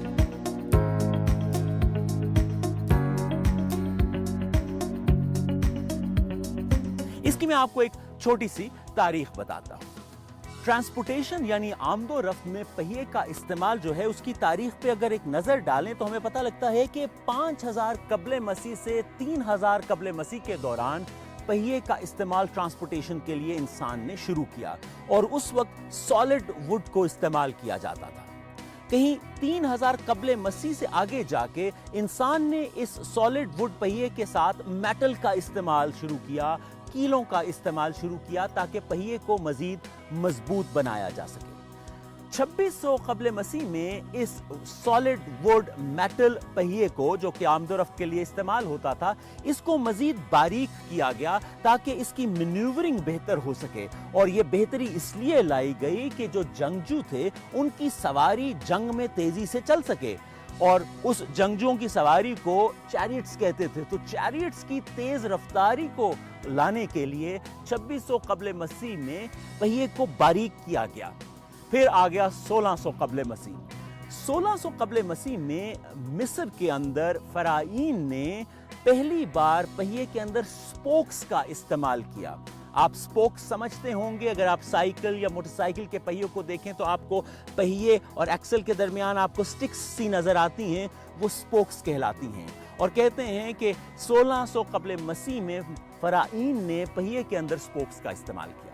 फिर आ गया 800 कबल मसीह, और 800 कबल मसीह में बुनियादी तौर पे सेल्ट्स जो थे, जो कि यूरो एशियन एक ट्राइब था, उन्होंने फ्रंट एक्सल का इस्तेमाल शुरू किया। 800 कबल मसीह से फ्रंट एक्सल का इस्तेमाल जो सेल्ट्स ने शुरू किया वो काफी जमाने तक राइज रहा, और फिर जाके लगभग 1820 ईस्वी के अंदर मेटल के रिम्स बनाए गए, यानी लकड़ी से मेटल की तरफ कन्वर्ट किया गया। और मेटल के रिम का मतलब था कि जो स्टीम इंजन था, क्योंकि स्टीम इंजन उस वक्त इजाद हो रहा था, और स्टीम इंजन एक भारी चीज थी, और उसके ऊपर जो चीजें एक जगह से दूसरी जगह ले जानी थी उनका वजन भी ज्यादा था, तो फिर स्टील के रिम्स को इंट्रोड्यूस करवाया गया। और फिर आया 1840 का जमाना, और 1840 से 1846 के दरमियान व्हील को मजीद अपग्रेड किया गया और उसकी साख्त में बेहतरी लाई गई ताकि आमदो रफ्त जो है वो तेज हो सके। 1846 में रॉबर्ट विलियम थॉमसन ने न्यूमेटिक टायर जो है पहिए की तारीख में मुतारिफ करवाया। रॉबर्ट विलियम थॉमसन का न्यूमेटिक टायर बेसिकली एक सॉलिड रबर था जो कि टायर के इर्द गिर्द उसने लपेटा और उसका इस्तेमाल शुरू किया। ये सॉलिड रबर बुनियादी तौर पे वही रबर है जो आजकल बच्चों की साइकिलों में हमें नजर आता है और कई टी ट्रॉलीज के जो पहिए हैं उनमें नजर आता है, और इसका इस्तेमाल आज भी काफी मिकदार में किया जाता है। यही रॉबर्ट विलियम थॉमसन का न्यूमेटिक टायर जो है वो वक्त के साथ साथ तब्दील होता हुआ एयर फिल्ड न्यूमेटिक टायर में बदल गया। जी हाँ, ये एयर फिल्ड न्यूमेटिक टायर बुनियादी तौर पे वो रबड़ का टायर है जो कि सॉलिड नहीं होता, अंदर उसके हवा होती है। और ये वाला न्यूमेटिक टायर जिसे एयर फिल्ड न्यूमेटिक टायर कहते हैं, आजकल हमारी गाड़ियों में, बसों में, मोटरसाइकिल्स सब में इस्तेमाल होता है, जहाज़ों में भी इस्तेमाल होता है, जेट जो फाइटर्स हैं उनमें भी इस्तेमाल होता है।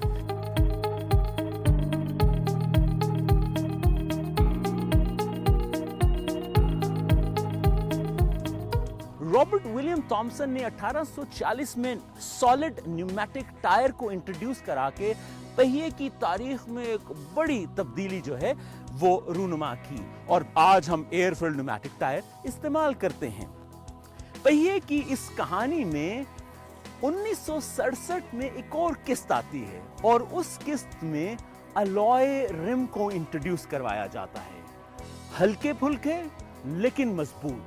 और अलॉय रिम्स ऐसे रिम्स हैं कि जब आप ब्रेक लगाते हैं और उस ब्रेक से जो हरारत पैदा होती है, उस हरारत को बहुत क्विकली कंट्रोल करते हैं अलॉय रिम्स। सो पहिए की इस पूरी दास्तान के अंदर अलॉय रिम्स जो हैं उन्होंने एक और डेवलपमेंट हमें पहिए की तारीख में बताई, और ये डेवलपमेंट पहिए की बुनियादी तौर पे इंसानी आमदो रफ्त के अंदर डेवलपमेंट थी।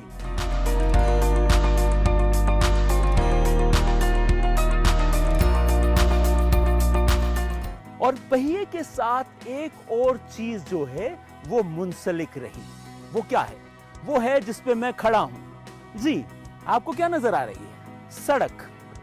जब पहिया बनाया गया तो फिर यह सोचा गया कि भाई पहिए को चलाने के लिए हमवार सतह भी चाहिए, और हमवार सतह को बुनियादी तौर पे सड़क का नाम दिया गया। इसका मतलब है कि पहिया was one of an idea that changed the human history, and सड़क was an outcome of the पहिया, and सड़क was another idea that changed the human world. आप BRI का नाम तो सुना होगा आपने, जिसे बेल्ट एंड रोड इनिशिएटिव कहते हैं। आपने CPEC भी सुना होगा, जो चाइना पाकिस्तान इकोनॉमिक कॉरिडोर है। बुनियादी तौर पे ये सड़कें हैं, लेकिन इन सड़कों का आना इंसानी तारीख में एक और डेवलपमेंट थी। लेकिन ये डेवलपमेंट या ये सड़क का आइडिया मरहूने मिन्नत था पहिए का। सो आई होप कि आज के प्रोग्राम में आपको पहिए की तारीख के बारे में कुछ इल्म हुआ, और पहिए ने इंसानी तारीख और उसकी आमदो रफ्त में क्या इनकलाब बर्पा किया उसके बारे में भी आपने कुछ जाना। अगले प्रोग्राम तक के लिए मुझे इजाजत दीजिए, खुदा हाफिज।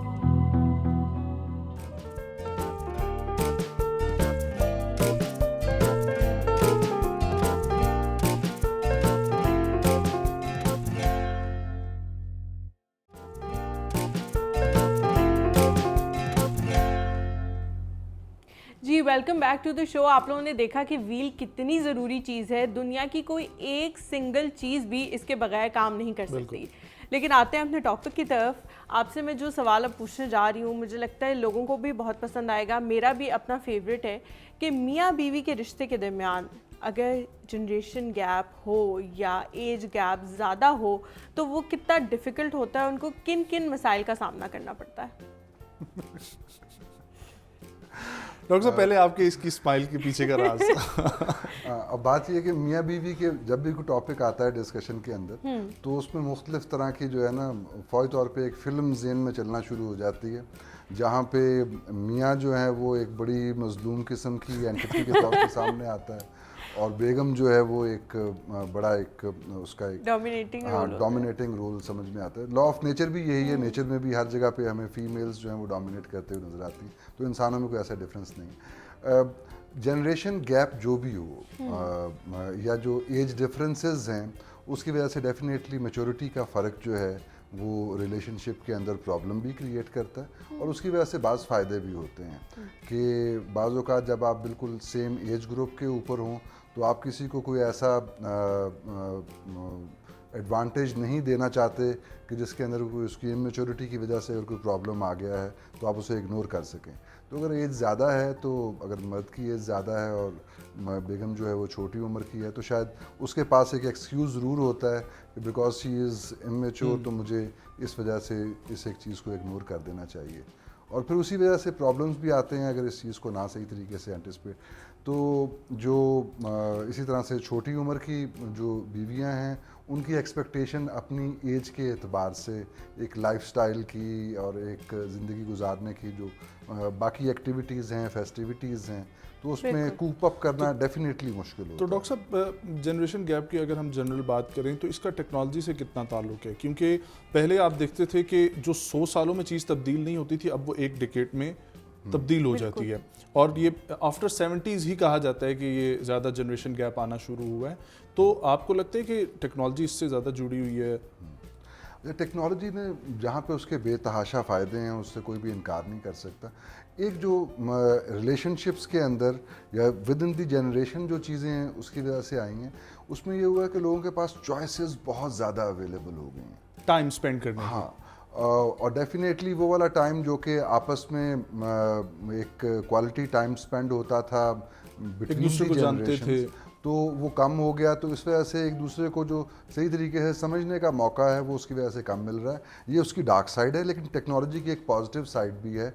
अब सब के सब लोग जो हैं वो एक ही तरह की वीडियोस जब आपस में शेयर हो रही होती हैं व्हाट्सएप पे फेसबुक पे एक ही तरह की मीम्स चल रही होती हैं, तो वो जो लेवल ऑफ इंटेलेक्ट है जो कि डिफरेंस हम पहले एज की वजह से डिस्कस कर रहे थे वो काफ़ी हद तक टेक्नोलॉजी ने उसको फैसिलिटेट किया है कि उसे कम कर सके। अच्छा, टीचर्स और बच्चों के दरमियान जो एज गैप होता है उसको कैसे समझा जा सकता है? मतलब टीचर्स भी उसी प्रोसेस से होके गुजरे होते हैं, लेकिन वो बच्चों के जब वो उस टीचर बनते हैं तो बच्चों को नहीं ठीक तरह समझ सकते कि अब उनकी जनरेशन क्या कर रही है, प्रेजेंटेशंस क्यों टाइम पे नहीं दे रही है, असाइनमेंट्स क्यों टाइम पे नहीं दे रही, तो उनको कितना अपने रवैये में लचक पैदा करने की ज़रूरत है? अच्छा, टीचर्स का टॉपिक जो है इसके ऊपर तो वैसे आपको सेपरेट एक प्रोग्राम करना चाहिए, लेकिन ये है कि टीचर्स के लिए ट्रेनिंग नहीं है जहाँ पे उनको बाकायदा तौर के ऊपर ये वाली टीचिंग स्किल्स सिखाई जाएं और इस चीज़ के ऊपर इन्वेस्टमेंट्स की जाएं। यानी रेयरली होता है कि टीचिंग प्रोग्राम्स इवन के स्कूल के अंदर भी और कॉलेजेस के अंदर भी बड़े कम ऐसे इंस्टीट्यूशंस हैं जहाँ पे इस चीज़ पे तवज्जो दी जाती है, जिसकी वजह से उन्हें पता नहीं चलता कि एक बच्चा जो है ख़ास तरह से रिएक्ट कर रहा है। यानी बड़ी सादा सी बात यह है कि प्रोफाइलिंग टीचर को आनी चाहिए, अगर किसी को नहीं आती तो ट्रेनिंग के थ्रू वो ये वाली बात सीख सकता है कि मेरी क्लास में ये 10 तरह के बच्चे बैठे हुए हैं, इनकी लर्निंग प्रेफरेंसेस ये हैं और उसकी ये वजूहात हैं, उसको बड़ी आसानी से मैप किया जा सकता है। लेकिन ट्रेनिंग ना होने की वजह से टीचर्स को इस बात का पता नहीं चलता। तो जहाँ पे टीचर्स के साइड के ऊपर प्रॉब्लम वाली बात है कि वो खुद से भी इस चीज़ की अगर कॉन्शियस एफर्ट نہیں لے رہے تو بڑا مشکل ہے کہ اس بات کو انڈرسٹینڈ کریں کہ اسٹوڈنٹس جو بیہیو کر رہے ہیں وہ کیوں بیہیو کر رہے ہیں. ویسے یہ والے جو اسٹوڈنٹ کے مس بیہیویئرز ہیں یہ صرف ابھی آج کے دور کی نہیں ہیں یا ابھی کے جنریشن گیپس کی وجہ سے نہیں ہے, یہ ہسٹوریکلی ہمیں پتہ ہے کہ یہ تو مسلسل ایسے ہی چلے آ رہے ہیں. وہ انہوں نے اسی لیے بات کی نا کہ پہلے وہ بھی اسی راستوں سے گزر کے آئے ہیں لیکن پھر بھی اسائنمنٹ نہیں بن رہی, ٹھیک ہے, پروجیکٹس نہیں ہو رہے, اس کی طرف ذرا زور دیا جاتا ہے. میرا ایک سوال تھا ڈاکٹر صاحب آپ سے, جو سیگمنٹ پہ جانے سے پہلے میں پوچھنا چاہ رہا تھا کہ کیا جو بچہ ایک سوچتا ہے وہ کیا ہمیشہ غلط ہی سوچ رہا ہوتا ہے, اور ایک ماں باپ جو اس کے لیے سوچ رہا ہوتا ہے یا اس کو دیکھ کے جو اس کے ذہن میں ایک پروسیس چل رہا ہوتا ہے وہ ہمیشہ درست ہوتا ہے؟ اچھا بات یہ, آپ اپنے بارے میں سوچیں ذرا کہ آپ کی جو سینسٹیوٹیز ہیں اس جنریشن کے ڈفرینس کی وجہ سے جو آپ کو پرابلمس فیس ہوتے ہیں وہ کس کس طرح کے ہیں؟ مجھے تو ایک پرابلم جو فیس ہوتی ہے جو میں شیئر بھی کرنا چاہوں گا کہ ہمارے والدین کو یہ چیز سمجھنے کی ضرورت ہے کہ صرف اور صرف 9 to 5 کی ایک جاب نہیں ہوتی. ٹھیک ہے, ہمارے پچھلے دور کے لوگوں کو یہ چیز کا بھی بڑا کیونکہ مجھے ایک چیز یہ فیس کرنا پڑ رہی ہے کہ ہم لوگ تھوڑا سا کچھ فیلڈ ورک ایسا ہے یا کچھ ایسی اور بھی دیگر پیشے ہوتے ہیں جن کی وجہ سے آپ کو لیٹ گھر جانا پڑتا ہے, شام کو کام کرنا پڑتا ہے, تو یہ پچھلی جنریشن کو نہیں سمجھ آتے. وہ ڈاکٹرز کے علاوہ کسی کو مینٹلی تسلیم نہیں کرتے کہ وہ بھی 9 to 5 کے علاوہ کام کریں گے. اب یہ صرف اور صرف ایک اویئرنیس کی وجہ سے ایشو ہے. جیسے لاسٹ ٹائم مجھے یاد ہے کہ عید کے اوپر کوئی کلاس نہیں ہو سکتی, ٹھیک ہے, عید والے دن کوئی کلاس نہیں ہوتی, اسی طریقے سے عید والے دن کوئی آفس بھی نہیں کھلا ہوتا. ٹھیک, اب یہ والی باتیں کسی ٹائم کی تو ایک ریئلٹی ہو سکتی ہیں, ٹھیک, لیکن این ممکن ہے کہ یہ میری آپ کی ریئلٹی نہ ہو. ٹھیک, ہم اس دن بھی کوئی شاید ایسا کوئی کام کر رہے ہوں, کوئی انٹرنیشنل مارکیٹ کے اندر کوئی اسائنمنٹ چل رہی ہے. تو اس بات کو یعنی اس کا تو صرف ایک ہی حل ہے کہ اس چیز کے بارے میں اویئرنیس ہو. یہاں پہ والدین سے زیادہ جو بچے ہیں ان کی ذمہ داری آتی ہے کہ وہ ایک بی فٹنگ مینر کے اندر اپنی جو سینسٹیوٹیز ہیں ان کو ایکسپریس کریں. جو ینگ جنریشن ہے اس کا ایک سب سے بڑا پرابلم یہ ہے کہ انہیں یہ لگتا ہے کہ اگر وہ بات کر بھی دیں گے تو کوئی نہیں سنے گا. ٹھیک, تو بات کرنے کا طریقہ کار یہ ہوتا ہے کہ آپ ایک دفعہ اچھے طریقے سے سمجھائیں, دوسری دفعہ اچھے طریقے سے سمجھائیں, ہنسی مذاق کے اندر سمجھائیں, کس دن سیریس ہو کے سمجھائیں.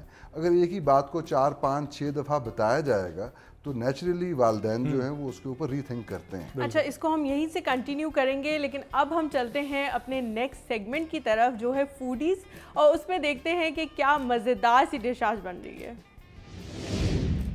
برٹش بریڈ پوڈنگ کا یہ کزن جو کہ غریبوں کا اسٹیپل فوڈ کہا جاتا تھا, سب کانٹیننٹ کا شاہی ڈیزرٹ کیسے بن گیا, آج ہم یہ فائنڈ آؤٹ کریں گے. میرا نام حمزہ قاضی ہے اور آپ فوڈیز دیکھ رہے ہیں.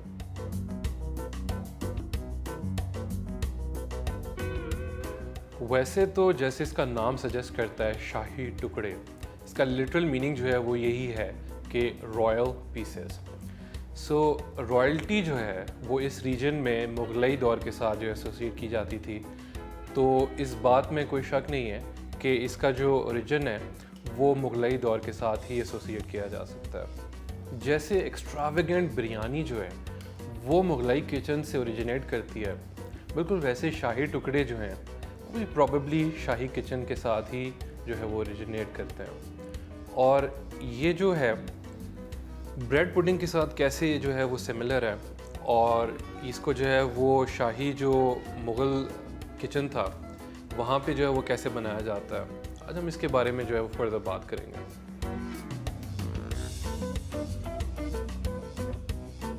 اچھا, سب سے پہلے تو شاہی ٹکڑے سب سے فیمس جو ہیں وہ نہ صرف اپنے نام کی وجہ سے ہیں بلکہ اس لیے بھی ہیں کیونکہ یہ بہت ہی کوئک ڈیزرٹ ہے, یعنی کہ آپ اس کو بہت جلد بنا سکتے ہیں. سو آپ کے پاس بریڈ کے جو کچھ پیسز ہوتے ہیں ان کو آپ گرم بوائلنگ دودھ کے اندر جو ہے وہ امرس کرتے ہیں, پر اس کی جو خاص بات ہے وہ اس کا جو ایکسٹراویگنٹ پریزنٹیشن اور ایکسٹیریئر ہے وہ ہے, کیونکہ اس کو جو ہے وہ اوکیجنلی نٹس کے ساتھ جو ہے وہ ٹاپ کیا جاتا ہے یا کسی قسم کے بڑی فینسی سرپ کے ساتھ جو ہے وہ ٹاپ کیا جاتا ہے. اور ایک یہ چاندی کا ورک جس کو ہم بولتے ہیں وہ اس کا جو ہے وہ بہت امپورٹنٹ پریزنٹیشن کا اسپیکٹ ہوتا ہے, جس کی وجہ سے جو ہے نا اس کو واقعی میں ایک رائل قسم کی لک ملتی ہے. تو پھر کیا 16 سینچری کے اندر بابر جب سب کانٹیننٹ کے ریجن میں آیا تو تب اس نے انٹروڈیوس کی یہاں پہ یا پھر یہاں پہ جو ایسٹ انڈیا کمپنی کا رول تھا برٹش کالونائزیشن کا، کیا یہ بریڈ پڈنگ کا جو انفلوئنس ہے یہ اس کے تھرو آئی؟ یہ جو ہے ایک چھوٹی سی مسٹری ہے جس کے بارے میں جو ہے وہ بہت سارے ریسرچرز جو ہیں فوڈ کے وہ اس کو ڈیبنک کرنے کی کوشش کرتے ہیں. تو ان میں سے جو ہے وہ کچھ کے بارے میں آج ہم بات کریں گے. بریڈ جو تھا وہ ملینیمز پرانا جو تھا وہ اسٹیپل فوڈ تھا اور بہت ہی قدیم زمانے سے جو ہے وہ بریڈ بن رہی تھی. تو اس زمانے کے جو شیفز تھے یا باورچی تھے، ان کو بریڈ کو ضائع کرنا جو تھا وہ انتہائی ناپسند تھا، اور اس وجہ سے وہ ایسے ڈیفرنٹ طریقے ڈھونڈتے تھے کہ وہ بریڈ کو یوٹیلائز کر سکیں. تو کیونکہ جو آپ کا اسٹاک تھا بریڈ کا یا خوراک جو تھی وہ لمیٹڈ ہوتی تھی، تو کھانے کو ویسٹ کرنا بہت ہی برا مانا جاتا. تو ان شیفز نے جو ہے وہ ایکسپیریمنٹ کرتے کرتے یہ جو بریڈ پڈنگ ہے یہ انوینٹ کی، اور یہ جو ہے ایوالو کرتے کرتے اٹس کوائٹ ٹرو کہ ڈفرینٹ ریجنز میں جو ہے وہ لوکلائز ورژنس میں جو ہے وہ کنورٹ ہو گئی.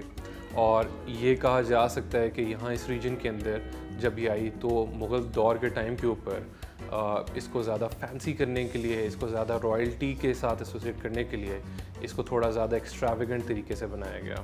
سو شاہی ٹکڑے in this region were definitely a dessert by the kings for the Kings.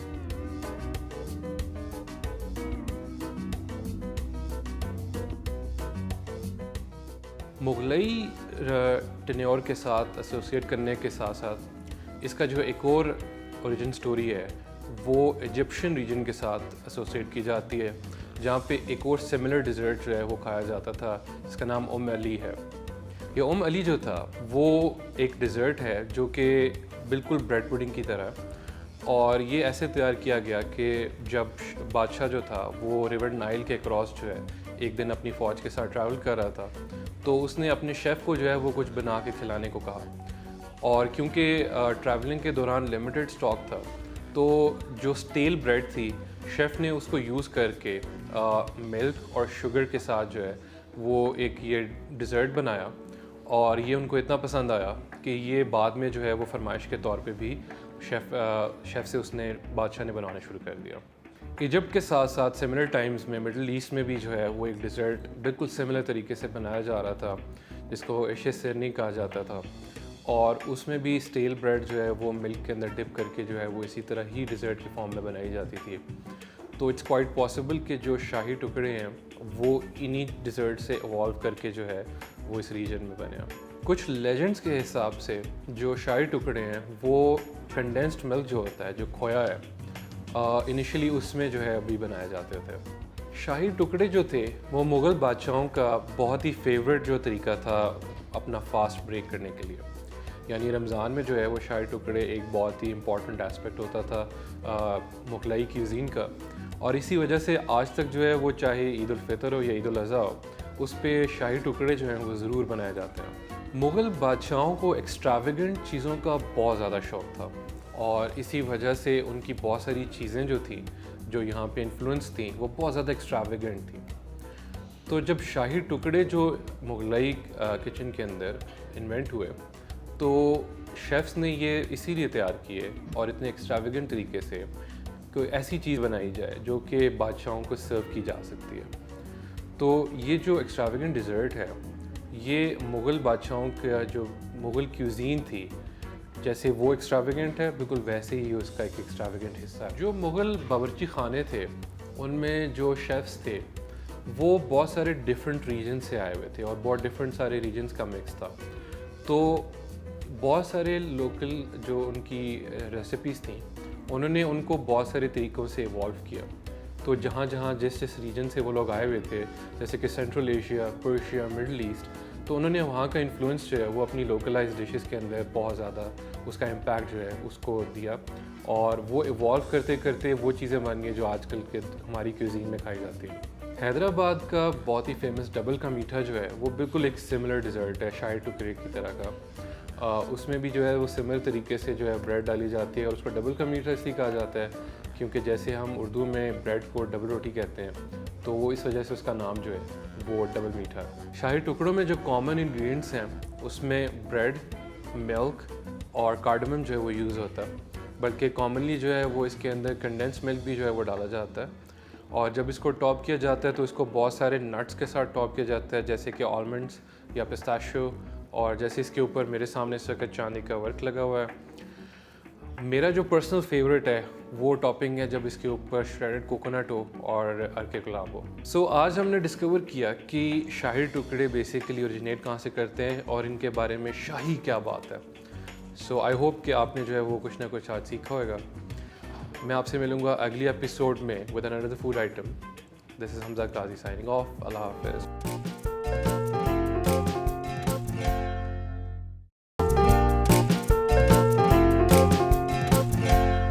Welcome back viewers. امید ہے کہ آپ لوگوں نے یہ بھی انجوائے کیا ہوگا. ٹائم ہمارے پاس کم ہے, اس لیے ڈائریکٹ ڈاکٹر صاحب کی طرف ایک دو سوال لے کے بڑھیں گے اور پھر اس کے بعد کلوزنگ کی طرف ہم نے بڑھنا ہے.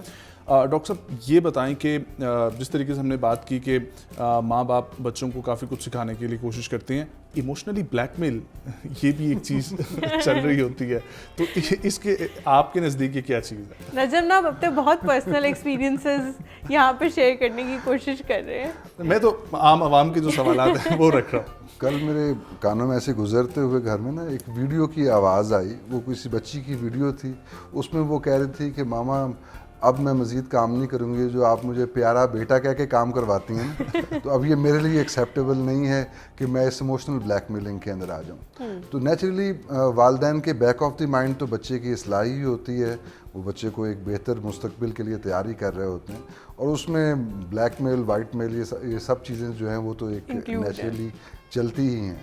اور اگر آپ دیکھیں تو بچے بھی بڑی جلدی یہ والا آرٹ سیکھ لیتے ہیں, اور وہ بھی والدین کو, بچے بھی ماں باپ کو بلیک میل کرتے ہیں. ہاں, بلکہ مجھے ایک وہ آپ کی باتوں سے نا ایک وہ مووی یاد آ گئی, پاکستانی ایک مووی تھی, تو اس میں وہ ایک ماں اپنے بیٹے کو جو ہے نا وہ لے کے جانے کے لیے آتی ہے کہ وہ اس لڑکی کے ساتھ جو ہے تعلق اپنا ختم کر دے نا, تو وہ اسے کہتی ہے کہ بختو جے ماں تینوں کہے گی تو فیو ہی نہیں جائیں گا.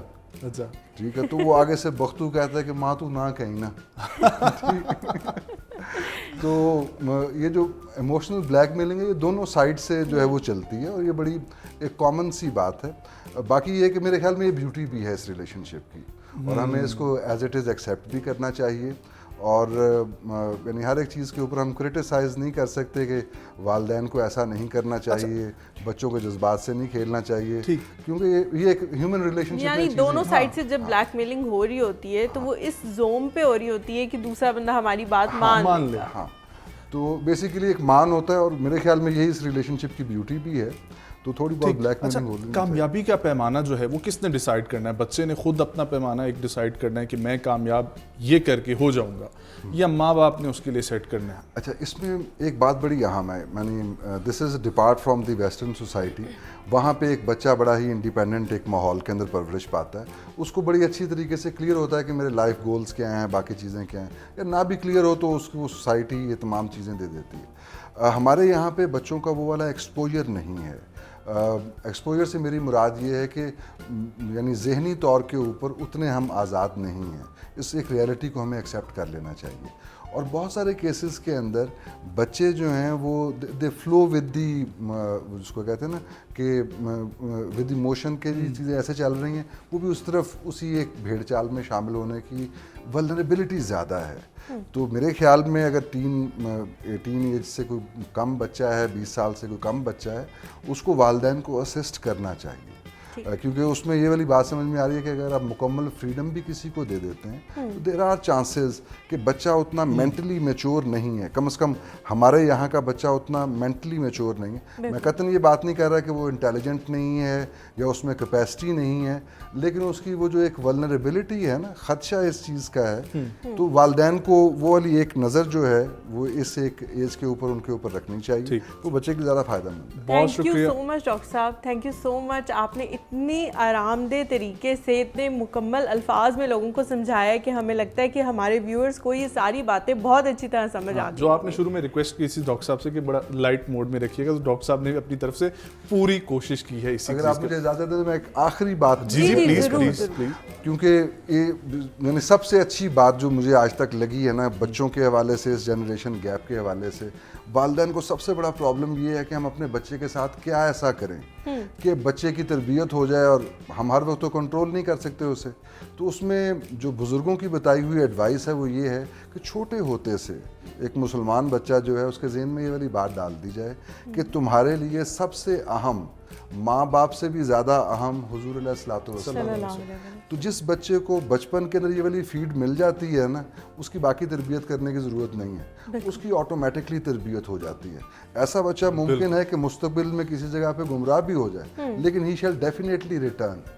تو یہ ایک بڑی اہم بات تھی, میں چاہ رہا تھا کہ اس لیے سوری میں نے آپ کو ڈسٹرب. بہت شکریہ ڈاکٹر صاحب ایک بار پھر سے, اور تمام ہی ناظرین کو ہماری طرف سے بھی ہم لوگ جو ہے گڈ بائی بولیں گے. اور ڈاکٹر صاحب کی اسی خوبصورت بات کے ساتھ میں صرف یہ کہنا چاہوں گا کہ آپ لوگوں کو پروگرام پسند آیا ہو تو تمام سوشل ہینڈل پہ آپ لوگ ہمیں اپنا فیڈ بیک دے سکتے ہیں, کیونکہ اسی فیڈ بیک سے ہم مزید بہتری کی طرف جا سکتے ہیں. وہ جس طرح ہم لوگ بات کریں کہ موٹیویشن ملتی ہے, تو یہی ہماری موٹیویشن ہوتی ہے کہ ہماری آڈینس ہمیں جانے پہچانے, اور اس کے بعد ہمیں یہ بھی بتائے کہ ہم کیسا پرفارم کر رہے ہیں. نہیں, اور کیا کیا چیزیں ہم پرفارم کر سکتے ہیں, وہ کیا سننا چاہتے ہیں, کون سے ایسے ٹاپکس ہیں جو آپ سننے ہیں. بالکل. ایک اور صبح کو پھر ملاقات ہوگی, تب تک کے لیے اللہ نے کے بعد.